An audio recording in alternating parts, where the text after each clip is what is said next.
तो नमस्कार दोस्तों, स्वागत है आपका अपने यूट्यूब चैनल टेक्निकल टीओ में। आज की ये हमारी क्लास थर्ड है और आज हम बात करेंगे क्लासिफिकेशन ऑफ मेटल्स के बारे में, यानी कि धातु के वर्गीकरण के बारे में। दोस्तों, इसके पहले वाली क्लास में हमने धातुओं के बारे में देखा था कि धातुओं किस तरीके की होती है, धातुएं उसमें क्या क्या प्रॉपर्टी होती है। प्रॉपर्टी में हमने मैकेनिकल प्रॉपर्टी के बारे में देख लिया था और फिजिकल प्रॉपर्टी के बारे में हमने बात किए थे। तो आज की हम ये बात करेंगे कि क्लासिफिकेशन ऑफ मेटल्स में किस प्रकार की धातुएं रहती हैं और उन्हें किस प्रकार से क्लासिफाई किया जाता है।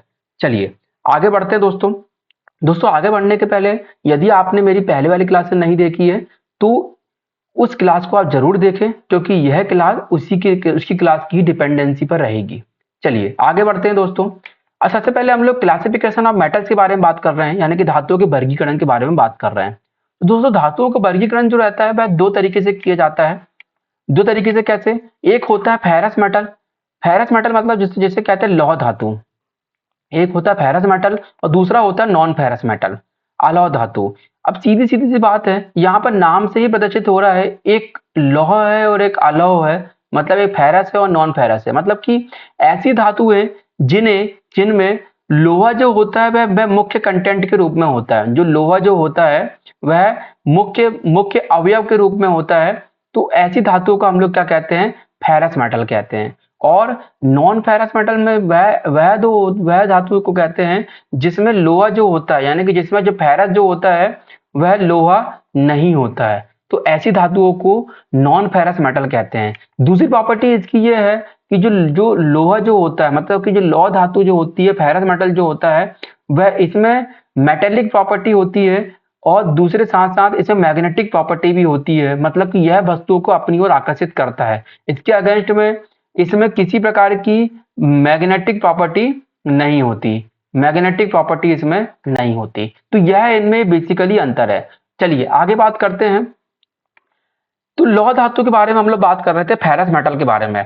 फेरस मेटल के बारे में हम लोग बात कर रहे थे कि इसमें मैंने आपको बताया भी था कि इसमें जो लोहा जो होता है, फेरस जो होता है, इसमें मुख्य अवयव के रूप में होता है। तो लोहा जो रहता है इसमें मुख्य मेन कंटेंट के रूप में होता है। सबसे पहली बात तो ये है कि जो लोहा हो गया वह मेन कंटेंट के रूप में हो गया। और दूसरी बात यह है कि इसमें जो होती है वह मैग्नेटिक प्रॉपर्टी प्रॉपर होती है। मैग्नेटिक प्रॉपर्टी होती है। मैग्नेटिक प्रॉपर्टी का मतलब यह है कि यह किसी भी लोहे वाली धातु को अपनी ओर आकर्षित करने की प्रॉपर्टी रखता है। तो यह इसकी एक मैग्नेटिक प्रॉपर्टी हो गई। तो ऐसी धातु है जो जो यह मुख्य रूप से यह इन इन दो चीजों को प्रदर्शित करेगा। तो वह कहलाएगा क्या? Ferrous metal. फेरस मेटल कहलाएगा और इसे लोह धातुएं कहेंगे। आगे बात करते हैं। अब हम लोग फेरस मेटल के बारे में बात करेंगे कि ये फेरस मेटल होती क्या है। सबसे पहली बात तो हम लोग फेरस मेटल के बारे में बात कर लेते हैं कि ये फेरस मेटल क्या होती है। देखिए दोस्तों, क्या होता है कि हमने पहली बार में सबसे पहले हमने यह देखा था कि जो आयरन ओर जो होता है, आयरन ओर, हमने इसके बारे में अपने पहले वाले वीडियो में बात कर लिए थे। आयरन ओर मतलब कि इसको कहते हैं लौह अयस्क, जिसको कहते हैं लौह अयस्क। तो यह लौह अयस्क जो होता है वह जमीन के अंदर से निकाला जाता है। जी हाँ, जमीन के अंदर से निकाला जाता है। जब इस लौह अयस्क को निकाला जाता है तो सीधी सी बात है, जब जमीन के अंदर से निकाला जाएगा तो इसमें मिट्टी होगी, इसमें कंकड़ कंकड़ होंगे, इसमें पत्थर होंगे इत्यादि। इसमें क्या है कि ये इम्प्यूरिटीज होगी। इस इम्प्यूरिटीज को, यानी कि इस अशुद्धि को हम लोग क्या करेंगे? सबसे पहले हटाएंगे। तो हम क्या करेंगे? इसको हटाने के लिए हम लोग क्या करेंगे? इसको छानेंगे। इसे इसे मतलब कि छान करके छन्नी से और अदर और भी चीजों से छान करके इनको अलग करेंगे, सबसे पहली बात। उसके बाद में क्या होगा कि यह जो आयरन ओर है, अब इनकी सफाई कर दी गई। इस आयरन ओर को सबसे पहले क्या करेंगे? हम लोग ब्लास्ट फर्नेस में हम लोग इसे डालेंगे। जी हाँ, ब्लास्ट फर्नेस में हम लोग इसे डालेंगे। ब्लास्ट फर्नेस में डालने के बाद में इस ब्लास्ट फर्नेस, जो इसे ब्लास्ट फर्नेस कहते हैं, हिंदी में भी इसे ब्लास्ट फर्नेस ही कहते हैं। ठीक है, ब्लास्ट फर्नेस और भी इसका नाम होगा। तो फर्नेस का मतलब क्या होता है दोस्तों? भट्टी होता है। मतलब ऐसी चीज जिसमें धातु को डाल करके क्या किया जाता है? पिघलाया जाता है। तो ब्लास्ट फर्नेस में डाला जाएगा।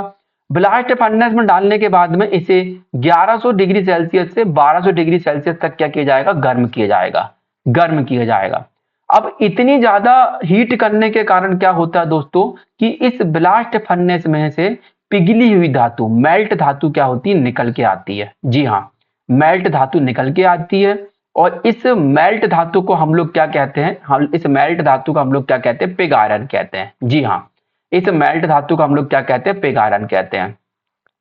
अब दोस्तों यह जो पिग आयरन है, यह जो पिग आयरन है, यह एक घटिया क्वालिटी का लोहा कहलाता है। जी हाँ, यह एक घटिया क्वालिटी का लोहा होता है, घटिया क्वालिटी का।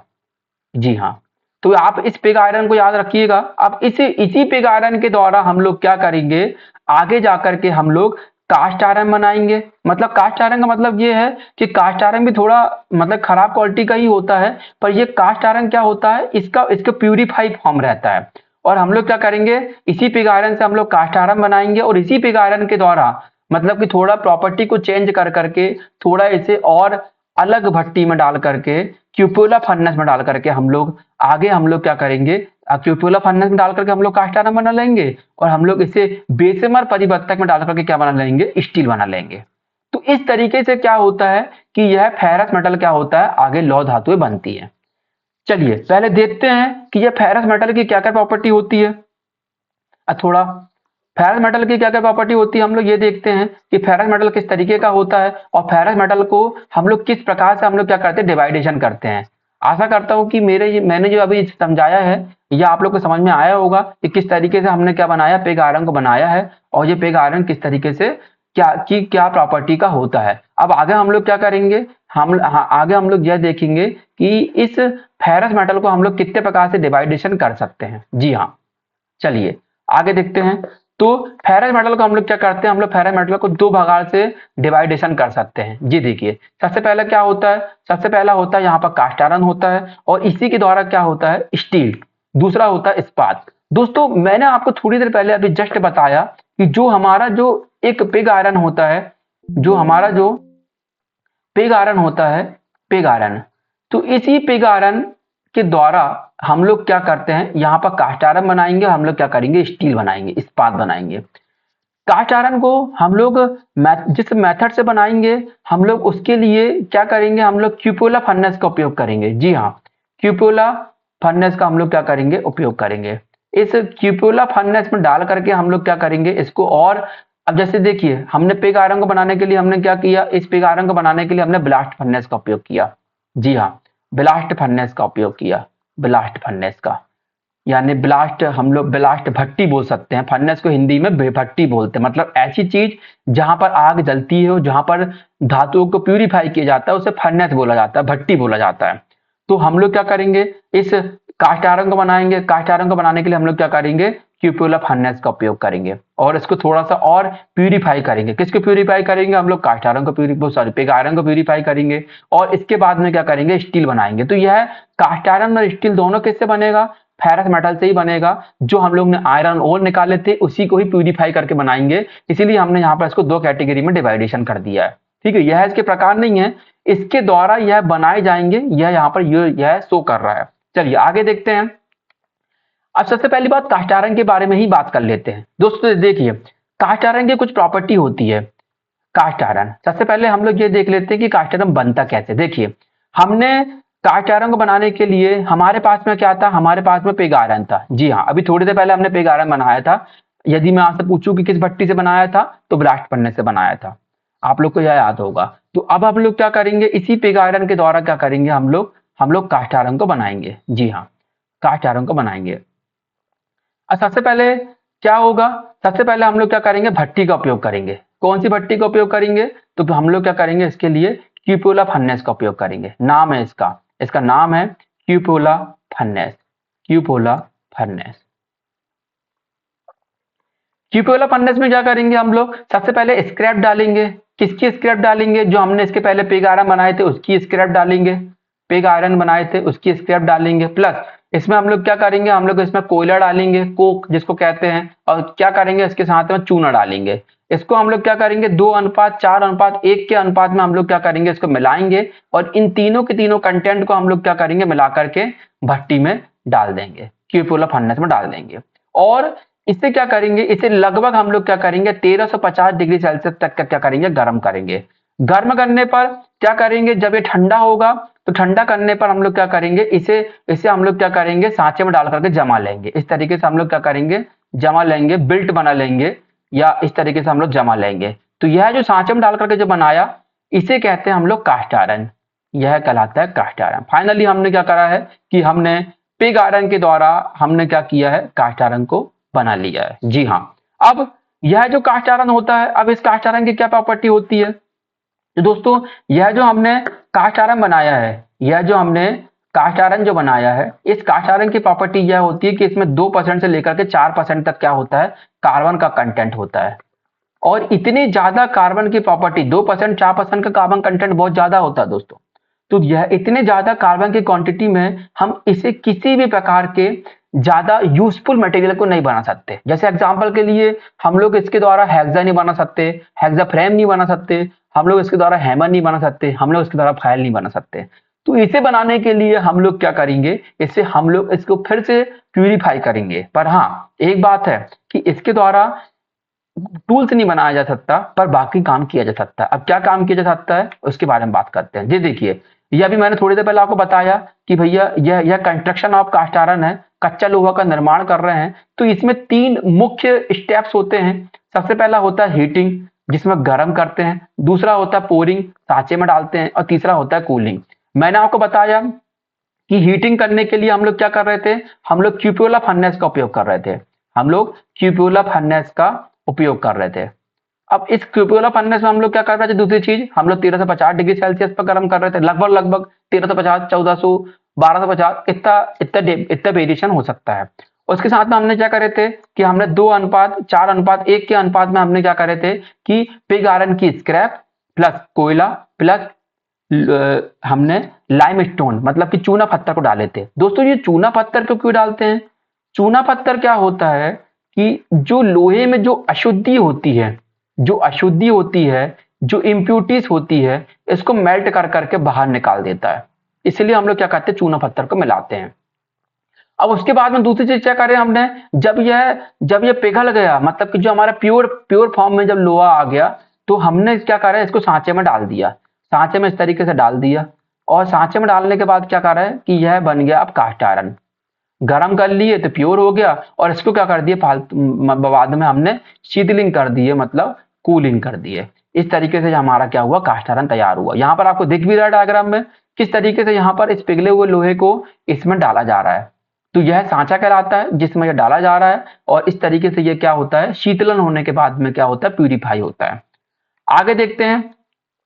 अब दोस्तों यहां पर क्या किया गया है कि यहां पर कास्ट आयरन के प्रकार बताया गया है कि कास्ट आयरन कितने प्रकार का होता है। देखिए दोस्तों, सबसे पहली बात, जब कास्ट आयरन बनता है, तो मैंने आपको जैसे कि बताया कि भैया यह जो कास्ट आयरन जो बना है, ठीक है, सबसे पहली बात इसमें इंपॉर्टेंट चीज क्या है, इसमें इंपॉर्टेंट चीज ये है कि कास्ट आयरन में कार्बन कंटेंट कितना होता है। कास्ट आयरन में कार्बन कंटेंट होता है 2 से 4% का कार्बन कंटेंट होता है। जी हाँ, कार्बन कंटेंट होता है 2 से 4% का।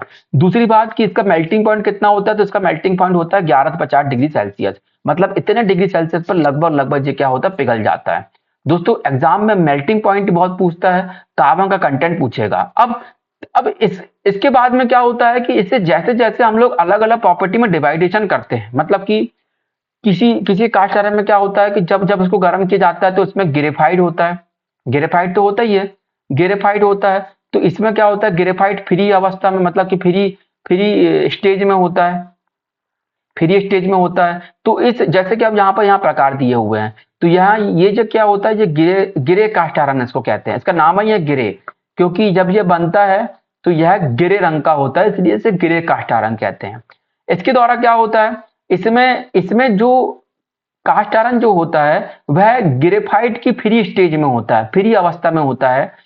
इसके कारण क्या होता है, फ्री अवस्था में होने के कारण क्या होता है कि यह क्या होता है, मुलायम होता है। क्या होता है, मुलायम होता है, यानी कि सॉफ्ट होता है। सॉफ्ट होने के कारण क्या होता है कि जो मशीन के जो बेड होते हैं, मतलब कि जो आपकी मशीन होती है, आपकी लेथ मशीन हो गई, ड्रिल मशीन हो गई, मिलिंग मशीन हो गई, इतने मशीनों के जो बेड होते हैं वो इसके द्वारा बनाए जाते हैं। दूसरी चीज जो वाइस होती है, वाइस बनाई जाती है, ठीक है, मशीनों की बॉडी बनाई जाती है। इस तरीके से इसका उपयोग किया जाता है। क्यों किया जाता है? क्योंकि जिसमें ग्रेफाइट होता है वह फ्री स्टेज में अवस्था होता है, मुक्त अवस्था में होता है और यह मुलायम होता है, सॉफ्ट होता है। यह इसकी एक मेन प्रॉपर्टी है। अब दूसरा होता है व्हाइट कास्ट आयरन। देखिए व्हाइट कास्ट आयरन, अब व्हाइट कास्ट आयरन का जो बेसिकली जो उपयोग है, व्हाइट कास्ट आयरन, देखिए सबसे पहली बात यह व्हाइट, इसका जो कलर होता है वह व्हाइट कलर का होता है। अब दोस्तों कलर का मतलब क्या है कि जब इस मटेरियल को तोड़ा जाता है तो इसमें जो अंदर की जो परतें निकलती है वह व्हाइट कलर की निकलती है, इसलिए इसे व्हाइट कास्ट आयरन कहते हैं। जी हाँ। अब इसमें क्या होता है कि इसमें जो ग्रेफाइट होता है वह मुक्त अवस्था में नहीं होता है, ठीक है। और इसका जो बेसिकली जो उपयोग जो किया जाता है वह रॉट आयरन बनाने के लिए किया जाता है। जी हाँ, रॉट आयरन बनाने के लिए किया जाता है। दोस्तों आगे हम देखेंगे अभी थोड़ी देर बाद हम लोग रॉट कास्ट आयरन क्या होता है। यह रॉट कास्ट आयरन जो होता है यह कास्ट आयरन का और लोहे का सबसे प्योरेस्ट फॉर्म है, सबसे शुद्ध अवस्था है, ठीक है। तो ये व्हाइट कास्ट आयरन का उपयोग क्या किया जाता है, रॉट आयरन बनाने के लिए किया जाता है। इसके बाद में होता है मेलेबल कास्ट आयरन।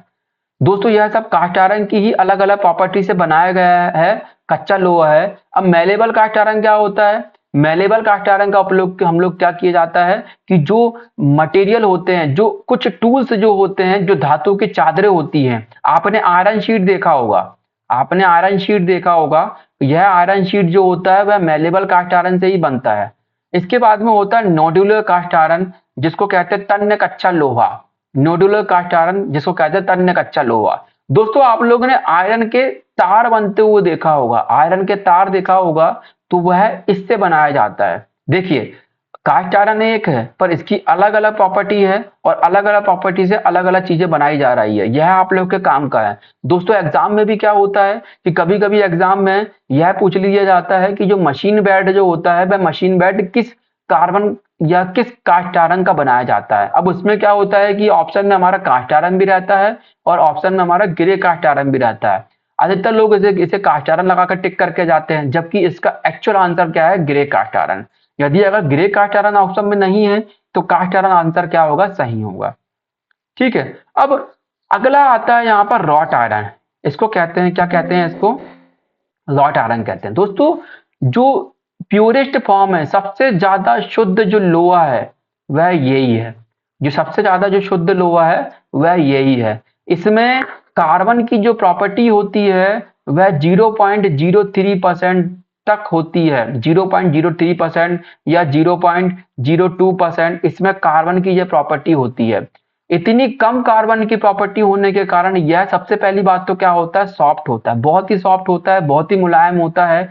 और अब हम लोग क्या करेंगे, स्टील को बनाने के लिए बेशेमर परिवर्तक में, बेशेमर परिवर्तक क्या होता है, स्टील बनाने का एक सांचा होता है या स्टील बनाने के लिए एक भट्टी होती है, ठीक है। तो हम लोग इसी ग्रे कास्ट आयरन का ही हम लोग क्या करेंगे, सॉरी व्हाइट, आप हम लोग रॉट कास्ट आयरन का ही हम लोग क्या करेंगे, उपयोग करेंगे।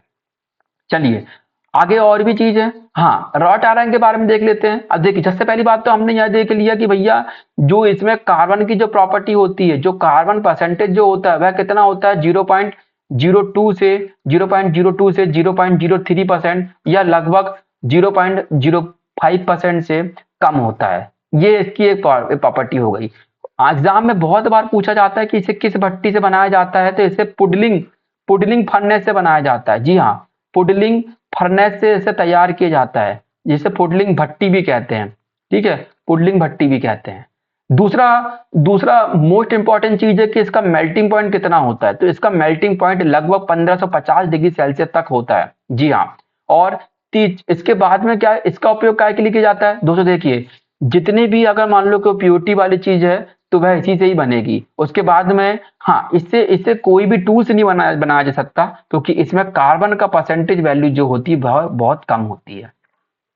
इससे हम लोग स्टील बना सकते हैं, स्टील मतलब कि इसका उपयोग हम लोग क्या करेंगे, इस्पात बनाने के लिए किया जाता है। तो आप लोग इस रॉट आयरन के नाम को याद रखना। आगे हम लोग जब हम लोग इस्पात का निर्माण देखेंगे, इस्पात के बारे में देखेंगे, तब हम लोग इसी रॉट आयरन का ही हम लोग उपयोग करेंगे। दोस्तों यह था हमारा आज का वीडियो। यदि आप लोग को यह वीडियो अच्छा लगा हो तो हमारे इस चैनल को सब्सक्राइब करें। मिलते हैं अगले वीडियो में, धन्यवाद।